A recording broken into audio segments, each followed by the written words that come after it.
Ntima is home today, so she's just on the back side of the den. We thought there wasn't any sign of them, but there she is. She's busy moving around, and it is warm, so I think she might be going down into the den itself to go and get out of this hot sun that is baking down. In fact, it is really getting very warm at the moment.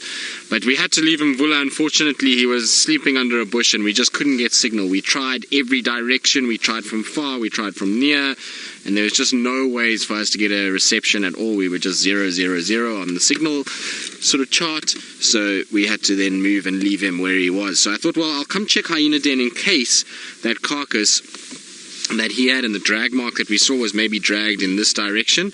But at the moment it seems as though that is not the case, because there's no drag towards where we are at the moment, and I don't think there is any sign of a carcass. Now, of course, Ntima has decided to disappear. Did it go down, Seb? Let's just try and check. Still there. Oh, there you are. Were you just sleeping? So it's still got that little face peering out, and look how big she's gotten. You are getting very large now, and super spotty as well. A lot of that black coloration has disappeared, and it's nice to see her around again, because I haven't seen hyenas in a long time. I'm sure a lot of you that like the hyenas are very happy to see Ntima. I'm going to go forward so that that grass is not in the face set. Just give me, should be better. We just say when you can see her face. Okay. There's going to be a bit of grass, but at least if we can just see her eyes, it'll be a little bit better. There we go. Hello, little one. Are you tired?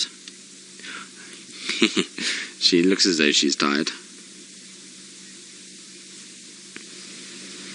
Carsten from Denmark, hyenas will most definitely groom each other. I have seen them, particularly the mothers with their young ones. They will groom them quite extensively, keep them nice and warm. Nice and clean, sorry. And then you'll find with the adults, the females sometimes groom themselves a little bit, but not quite as much as what you'll see with cats. So the lions and leopards and cheetah, they groom each other extensively in comparison to what you would see from hyena. There's just a few little bits of grooming here and there, but nothing major. And it's why, to some degree, hyenas tend to look a little bit scruffier later in life. You'll find their ears start to wear off a little bit, and even the matriarchal females, by the end of their lives, their ears are quite tatty, and that's from ticks and various other things that get onto there. And so they don't groom each other as much as what you'd see with a cat, but there is still some grooming that does take place, and it's part of just affirming those bonds and making sure that they all know who's in the clan and looking after one another. But you'll find it's also low-ranking females will do it, and high-ranking females, but not into between. I've never seen a high-ranking female grooming a low-ranking female. They generally stay quite far away from them and do their own thing. But I think little Ntima has been exploring, because when I drove in, I saw her tracks, tiny little tracks coming out from Gallagher's shortcut. So obviously Ntima at night now is starting to move away from the den and starting to kind of just check around. It doesn't go far, they just go out onto the road and back again, but slowly but surely she's starting to explore her surroundings. And you'll find that this is quite common. Generally around 8 months they are starting to do that. You remember, she's now about that age, so they do start kind of exploring around, and by a year they really are quite mobile and moving anywhere.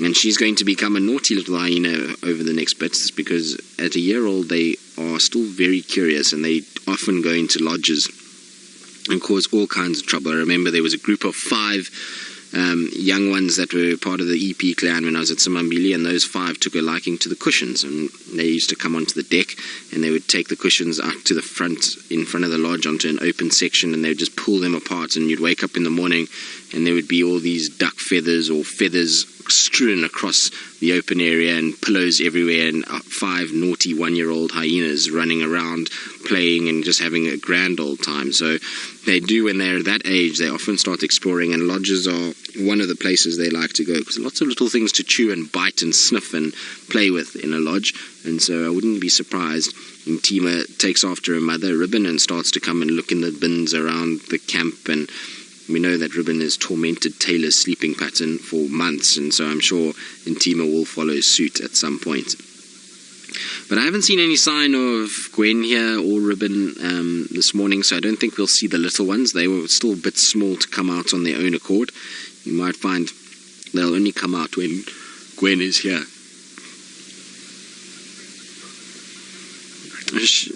Rochelle, you want to know what animals are hyenas friendly with? The answer to that is none, really. Hyenas are not even friendly towards one another within the clan. You'll find that high-ranking females will even chase the males and lower-ranking females around a bit, unless there's a danger element. If there's something like lions, then they're all band together. But they really aren't friendly to anything. They will eat any sort of meat that they can. So we see them eating tortoises all the way up to elephant. They'll hunt. They'll chase after predators. They're really not that friendly. But what you will find is young hyenas. So ones like Ntima or young males, like what we saw with Hasana the other day, they sometimes can be nonchalant, if you want to call it, around predators. So it's particularly leopard. You'll find they'll lie quite close to a leopard and kind of look at them, but they're not really friendly to them. It's just that there's a carcass around and that distracts them more than anything else. Hyenas, unfortunately, don't make friends easily, and that's when you steal food and you kill the others that you're not stealing from, then it's quite tough to make friends. You can just imagine the hyenas all sitting around in a meeting in a circle telling each other about their feelings and how they're upset that nobody wants to be friends with them. But like I say, if you're killing and then stealing from the ones you're not killing, then it's quite tough to make friends with anybody. Is it hard in Ntima to make friends? Are you a social outcast? I hope not.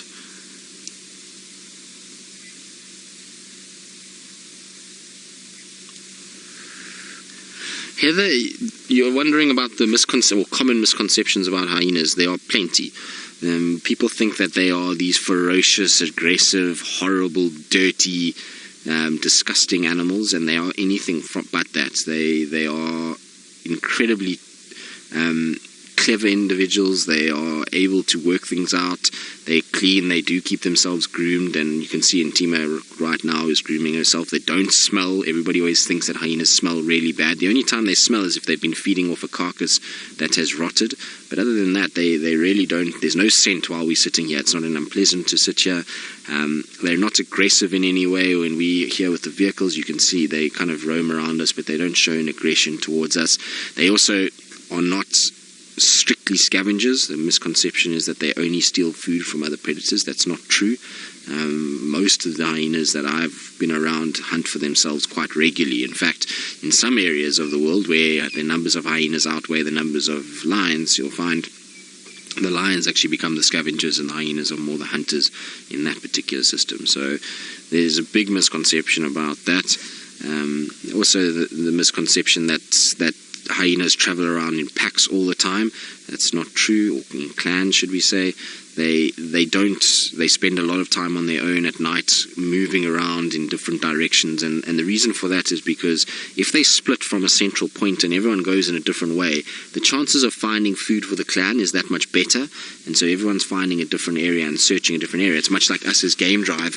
We all head on a different road, and that allows us then to cover more area and find more things. As soon as they find something that they need the help of the clan with, they then vocalize and the clan will come in, and then they can take over whatever carcass that is, or hunt whatever animal it is. But they're not animals that spend all their life walking together. You'll find often they splinter out and in different little sections and groups, and so that's how it is. In terms of other misconceptions, I'm just trying to think. There's so many with hyenas. Unfortunately, they've got such a bad rap, and Lion King is to blame for that. Everybody thinks hyenas are these horrible, disgusting animals, and they really, really aren't. They're an incredible animal, and one that I love spending time with. In fact, they're in my top 5 animals out here. I really enjoy hyenas because they're intelligent. They've got something about them. Their social structure is very interesting. They're also a matriarchal structure, which is a little bit more unusual. Let's see, can we get a view of that head? You've got the view? Cool. And so there's a lot about hyenas that I absolutely love and would really kind of suggest to anybody that goes on safari that try and spend some time with hyenas, try and ask about them. They're animals that, like I say, have got such a bad reputation, and people don't like them and don't really want anything to do with them. And often I've taken guests out, and they're the last thing they want to see is hyena. They don't want to see them at all because they think that they're dirty, horrible animals, and that's not true. They're a wonderful animal, and they've got so much to offer and so much to learn about them that, if you can spend time around them, I would suggest that you do. It really is an incredible species to watch, and their intelligence is probably one of the biggest aspects of them. They are highly, highly intelligent, and they have this ability to problem solve. So I was reading a study the other day where they were talking about how they would change parameters for the hyenas to be able to get food, and the hyenas would be able to work it out every single time, and it didn't take them long. And I've seen it here just in lodges. We would change the locks of the doors at Lion Sands. We had different types of doors, and the hyenas worked out first how to, the ones that you turn, the sort of circular shaped door handles, they worked out that if they put their mouth and turned it, they could open the door. And then we put the lever ones, and they worked out that they could also do it with that, with their paws or their mouth. And so they would figure it out very, very quickly, and it's something that is quite amazing to watch. It doesn't take them long, and they're able to work out problems.